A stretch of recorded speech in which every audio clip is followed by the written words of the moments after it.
leurs excellences le capitaine Ibrahim Traoré, le colonel Assimi Goïta et le général de brigade Abdourahmane Tchani décident en toute souveraineté du retrait sans délai du Burkina Faso, du Mali et du Niger de la communauté économique des États de l'Afrique de l'Ouest.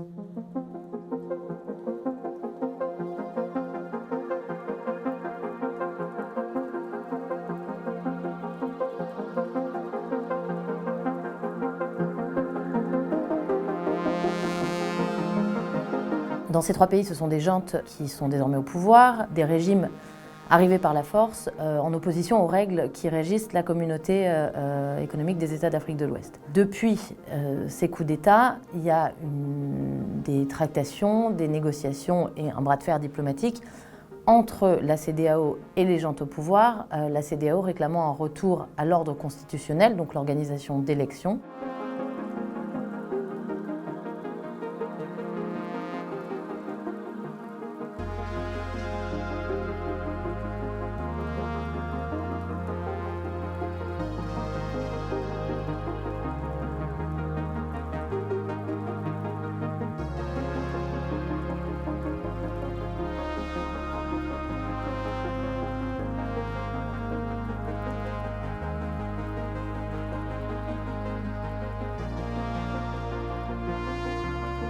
In the event the authorities' demands are not met within 1 week, take all measures necessary to restore constitutional order in the Republic of Niger.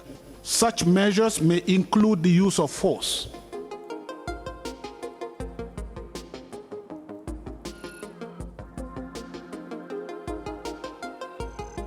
Il y a eu beaucoup de phases au cours de ces négociations. C'est passé par l'établissement de sanctions qui ont été en partie levées, au Mali notamment. Au Niger, elles n'étaient pas levées parce qu'elles sont plus récentes, mais les négociations amorcées visaient à une levée progressive des sanctions au Niger.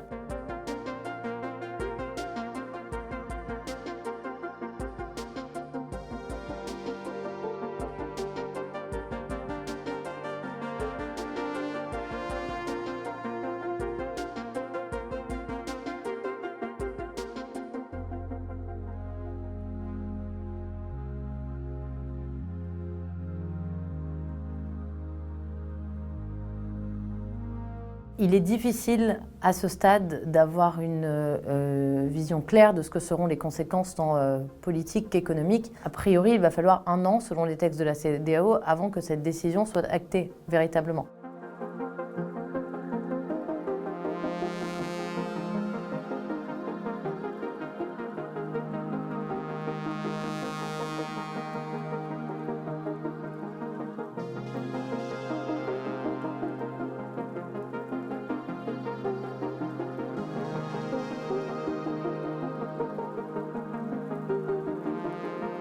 La première conséquence qu'on peut envisager, c'est que leur sortie, en fonction des modalités, va nécessairement avoir un impact sur la circulation des biens dans l'espace communautaire. La CEDEAO a une visée initialement qui est une visée d'intégration économique. Donc il y a des règles de libre-échange, un marché commun.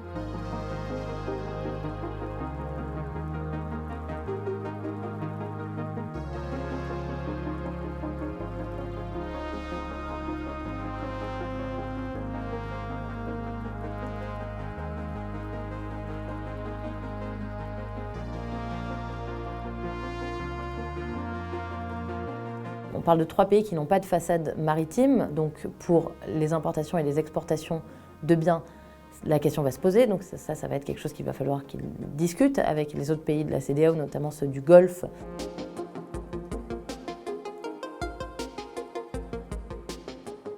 Je suis convaincu que nous avons la résilience, nous avons l'intelligence nécessaire pour frayer notre chemin et travailler aussi avec d'autres pays. Ce retrait peut aussi présenter des opportunités énormes pour notre pays pour avoir une autonomie politique, une autonomie économique.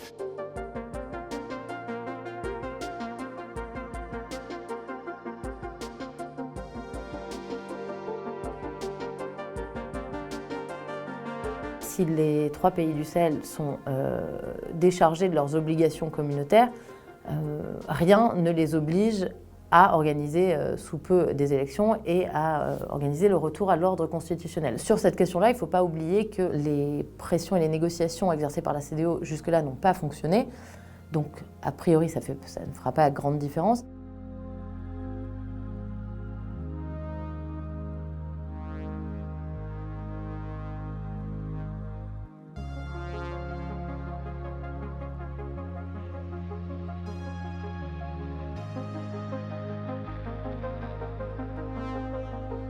Il reste quand même la question de la pression populaire. Si les Maliens, les Nigériens et les Burkinabés décident qu'il faut des élections, ça va se jouer en interne. Il n'y a pas que la CEDEAO qui peut imposer ce genre de calendrier.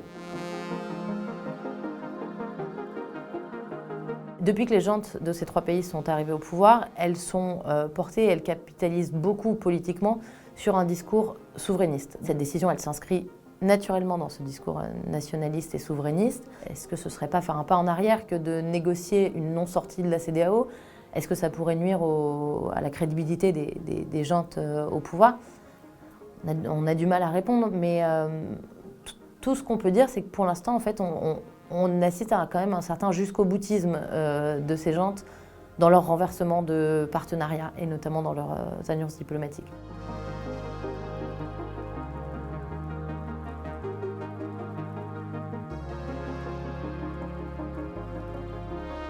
Cette décision, elle n'est pas sans conséquences pour la CEDEAO elle-même. Économiquement, si le processus va au bout, elle va se priver d'un marché important, c'est 70 millions d'habitants, mais il y a aussi la question de la crédibilité politique, la légitimité de la CEDEAO. La CEDEAO n'a pas réussi à faire fléchir les juntes face à laquelle elle s'est posée, et les sanctions très lourdes qu'elle a imposées n'ont pas suffi, et au contraire, ont participé à un certain ressentiment.